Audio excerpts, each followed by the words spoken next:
Morning students, today we are going to discuss the summary of the poem The Power of Music, which is written by Sukumar Rai.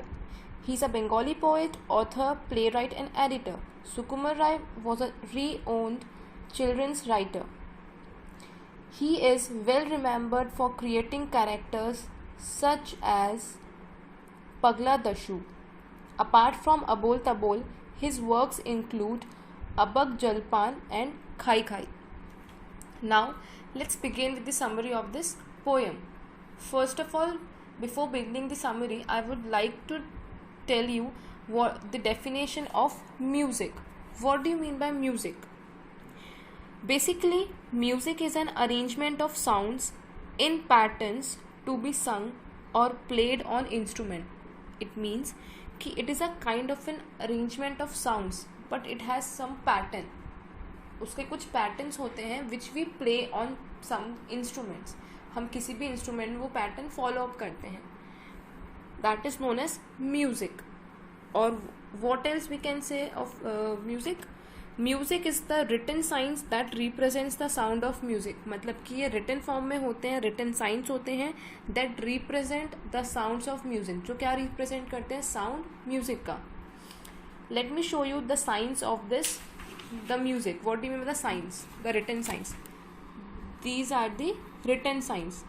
ये होते हैं आपके written signs जो कि represent करते हैं sound of a music. Now, let me tell you the main character of this poem. The main character of this poem is Bhisma Lochan Sharma. He is the main character, a funniest character of this poem who loves to sing. जिसको गाना गाना बहुत पसंद है. He is the main character of the poem. Bhishma लोचन शर्मा ये इस poem का main character है. Now, when summer comes, we hear the hums of Bhishma Lochan Sharma. It means जैसे ही समर आता है we hear the hums. Hums मतलब to make low noise, मतलब कि धीमी धीमी आवाज़, मन मन में ही गुनगुनाना. That is known as hums. मतलब जैसे ही समर आता है हम आवाज़ सुनते हैं किसकी? भीष्म लोचन शर्मा की. उसकी हमें आवाज़ आती है गाना गाने की, म्यूज़िक की. You catch his strain on hill and plain. मतलब strain means music being played और संग. मतलब म्यूज़िक जो गाना जो गाया जाता है या फिर जो प्ले किया जाता है, that is known as strain. उसकी आवाज़ कहाँ तक आती है? From plain to hill, from Delhi to Burma. Burma is a country in Asia. Okay, तो उसकी आवाज़ बहुत दूर दूर तक आती है. मतलब basically from this line the poet means to say कि उसकी जो आवाज़ है वो काफ़ी दूर तक आती है, काफ़ी दूर से आती है. ही सिंग्स एज दो ही इज टेक्ड हिज लाइफ. मतलब उसने अपनी लाइफ को क्या बेट लगाया है कुछ. ही सिंग्स एज दो ही इज हेल्ड बेंट. मतलब ऐसा लगता है जब वो गाना गाता है कि वो कुछ करने की बहुत इच्छा रखता है. ईगर टू डू समथिंग मतलब कि उसे कुछ करना है. He wants to do something, he is very eager to do it. मतलब उसमें बहुत ज़्यादा डेस्पिरेशन है, बहुत ज़्यादा ईगरनेस है उस चीज़ को करने की.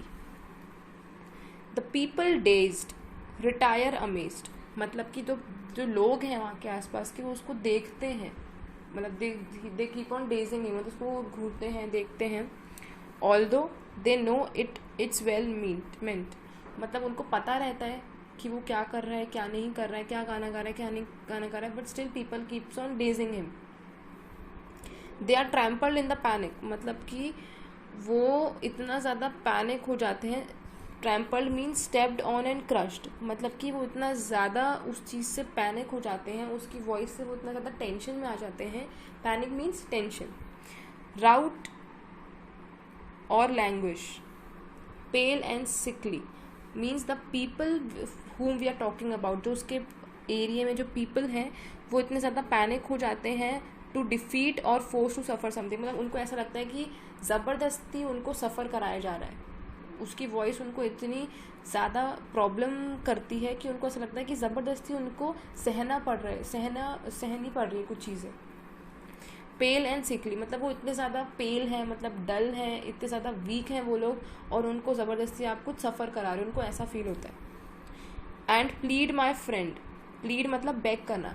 रिक्वेस्ट करना कि कुछ किसी चीज़ के लिए रिक्वेस्ट करना. My friend we are near our end, मतलब कि वी प्लीज़, हम उसको प्लीज़ करते हैं, उसके सामने रिक्वेस्ट करते हैं कि my friend please stop singing, we are near our end, मतलब हम अपने एंड के नियर हैं, हम लोग की डेथ होने वाली है, हम लोग मरने वाले हैं, बिकॉज हमारी एज इतनी ज़्यादा, हम लोग बहुत एजेड हैं, हम लोग बहुत वीक हैं, पेल हैं, तो please stop your singing quickly, please अपना गाना गाना बंद कर दो, we are requesting you.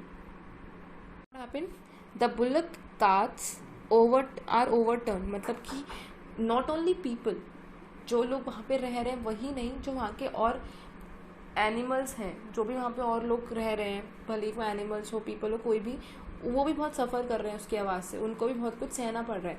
The bullock carts are overturn, मतलब जो आ रहे होते तो वो टर्न हो जाते हैं, मतलब वो अपना रास्ता चेंज कर लेते हैं.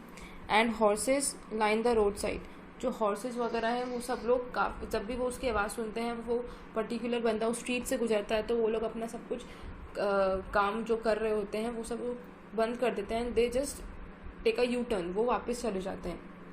मतलब जो उनका डेली रूटीन जो है, वो जो भी उनकी एक्टिविटीज़ हैं, जो भी वो कर रहे होते हैं, वो सब वहीं रोक देते हैं वो, जैसे ही उसकी आवाज़ आती है. बट भीष्मलोचन अनकंसर्न्ड, अनकंसर्न मतलब कि परवाह ना करना, सामने वाले को कैसा लग रहा है, फिर आपकी वजह से अगर कोई लोग सफ़र कर रहे हैं, किसी को हर्ट हो रहा है, किसी को दुख हो रहा है, तो आपको उस चीज़ से फ़र्क ना पड़ना, that is known as unconcern. But Bhishmalochan unconcerned goes booming, मतलब कि जो भीष्मलोचन है वो उसको किसी से फ़र्क नहीं पड़ता, उसको सिर्फ अपनी सिंगिंग से मतलब है. गोज बूमिंग मतलब स्पीकिंग लाउडली, मतलब वो उसको पता है, उसको दिख रहा है कि जो वहाँ के लोग हैं वो कितना सफ़र कर रहे हैं, तब भी उसको वो बिना परवाह करते हुए वो और तेज़ बोलने लगता है, गाना गाने लगता है. Speaking loudly out his broadside an aggressive attack in words, मतलब कि उसके जो वर्ड्स हैं वो उतने ज़्यादा एग्रेसिव होते हैं, ऐसा लगता है वो किसी पे अटैक कर रहा है, और वो अपनी आवाज़ के और तेज़ कर देता है बिना ये सोचे समझे कि सामने वाले को उससे कैसा लग रहा है.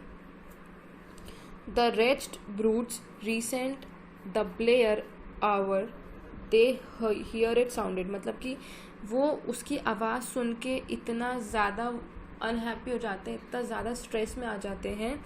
ब्रूड्स मतलब कि वॉयलेंट मैन, मतलब उनको ये लगता है कि ये काफ़ी वॉयलेंट मैन है, मतलब बिकॉज वो इस तरह का पर्सन नहीं होता जिसको किसी की सफरिंग से कुछ फ़र्क पड़े, तो that's why they have considered him as a violent man, जो किसी के लिए किसी के दुख से, किसी के दर्द से उसको कोई फ़र्क नहीं पड़ता, मतलब वो और सफरिंग देता है सामने वालों को. तो द पीपल आर सेइंग कि वो इतने अनहैप्पी हो जाते हैं उस वॉयलेंट मैन से, उसकी आवाज़ से, और जो कि बहुत टाइम तक चलती रहती है, वो इतने ज़्यादा फ्रस्ट्रेट हो जाते हैं उसकी आवाज़ सुन के. तो वो उसके सामने काफ़ी प्लीज़ करते हैं, काफ़ी रिक्वेस्ट करते हैं कि प्लीज़ स्टॉप सिंगिंग, पर वो किसी की नहीं सुनता, ही जस्ट कीप ऑन सिंगिंग, क्योंकि उसको अपनी सिंगिंग से ही मतलब है, उसको फ़र्क नहीं पड़ता कि आपको कैसा लग रहा, आपको कैसा नहीं लग रहा, वो अपनी एक्टिविटी कैरी ऑन रखता है. They whine and stare, whine means complaining something in an annoying or crying voice, किसी चीज़ के बारे में कंप्लेन करना एक रोने की आवाज़ में, चिड़चिड़ेपन में, वो होता है आपका wine. And stare with feet in air और वंडर क्वाइट कन्फाउंडेड, मतलब कि वो जो लोग हैं वो इतना ज़्यादा परेशान हो जाते हैं कि वो उसके सामने वो एकदम क्राइंग वॉइस में बोलते हैं कि please stop singing, we don't want to listen your voice, ऐसे.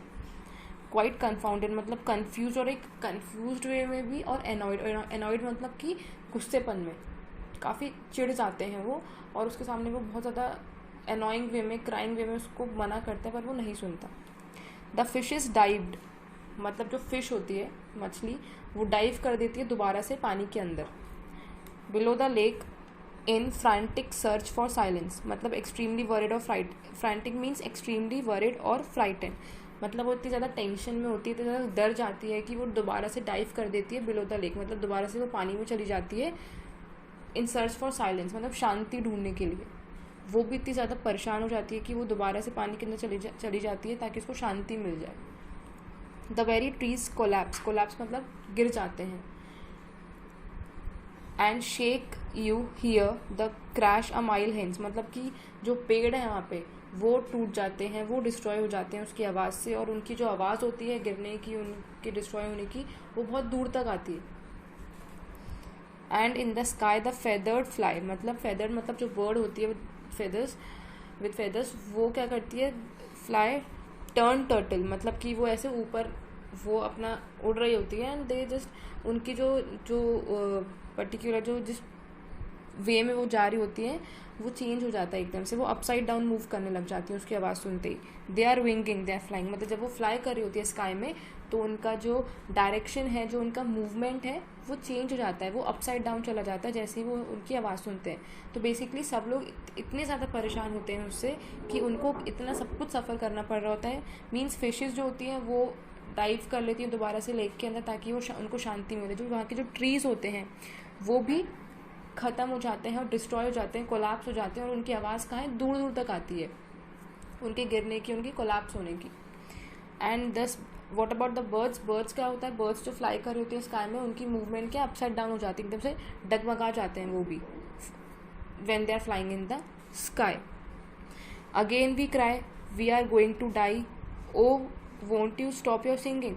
दोबारा से वो लोग बोलते हैं कि तुम्हें सुनाई नहीं दे रहा, तुम्हें समझ में नहीं आ रहा कि हम लोग मर जाएंगे तुम्हारी आवाज़ से, तुम क्या सिंगिंग स्टॉप नहीं कर सकते, मतलब can't you stop singing, we are begging in front of you that please don't sing, we are going to die, we are going to die, but he is not at all listening. Means he is just neglecting them very nicely, उसको सुनना ही नहीं है कि वो क्या बोल रहे हैं. They are begging in front of him again and again, we are going to die, we are going to die, oh won't you stop your singing, कि हम मरने वाले तब भी तुम अपना गाना स्टॉप नहीं करोगे, तब भी तुम कंटिन्यू रखोगे अपना ये सॉन्ग गाना.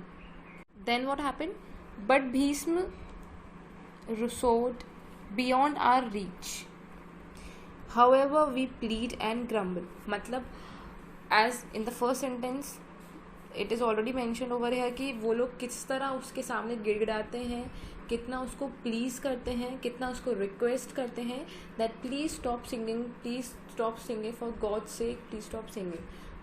बट वो ध्यान नहीं देता, वो इग्नोर कर देता है. और ये होने के बाद उसकी आवाज़ जो है वो और फास्ट हो जाती है. एज यू कैन सी सोट मतलब टू राइज वेरी फास्ट, उसकी आवाज़ और तेज़ हो जाती है. बियॉन्ड आर रीच मतलब जो हमसे बिल्कुल सहन ही नहीं हो रही है उसकी आवाज़ और तेज़ हो जाती है. However we plead and grumble, plead मतलब beg, grumble means to keep saying that you don't like something, मतलब हम लोग बार बार उसको बोले जा रहे थे that we are not liking it, we are not liking it, we are not liking it, but वो नहीं सुन रहा था और उसकी आवाज़, उसकी जो पिच है, जो साउंड की पिच है वो और हाई हो जाती है और तेज़ हो जाती है. The welkin weeps to hear his screech, मतलब कि welkin मतलब स्काई, जो स्काई है वो भी रोने लगता है उसकी आवाज़ से, उसकी हाई साउंड से. जो स्क्रीच मतलब हाई साउंड, जो उसकी आवाज़ है उससे वो स्काई जो है उसको भी इतना इफेक्ट पड़ता है, वो भी इतना सफ़र कर रहा होता है कि ही ऑल्सो स्टार्टेड वीपिंग, वो भी रोने लगता है. एंड माइटी मेंशन स्टम्बल, और गिर जाता है. टू फॉल सडनली मतलब कि वहाँ पे जो ऊपर जो स्काई पे जो क्रिएचर्स हैं, जो भी लिविंग क्रिएचर्स हैं, वो क्या होता है, वो नीचे गिर जाते हैं. They fall down suddenly without being getting मतलब मच इंजरी. टम्बल मतलब होता है कि अचानक से गिर जाना बट ज़्यादा चोट ना लगना, without getting some major injury. तो उसके गाने से इतने सारे लोगों को इतना ज़्यादा इफेक्ट होता है, इतना ज़्यादा वो सफ़र कर रहे होते हैं, पर उसको बट भीष्मलोचन शर्मा को कोई फ़र्क नहीं पड़ता. ही जस्ट कीप ऑन सिंगिंग, उसको सामने वाले के पेन से कुछ फ़र्क नहीं पड़ता. The people are begging in front of him, the people are requesting him that please stop singing, but वो नहीं सुनता.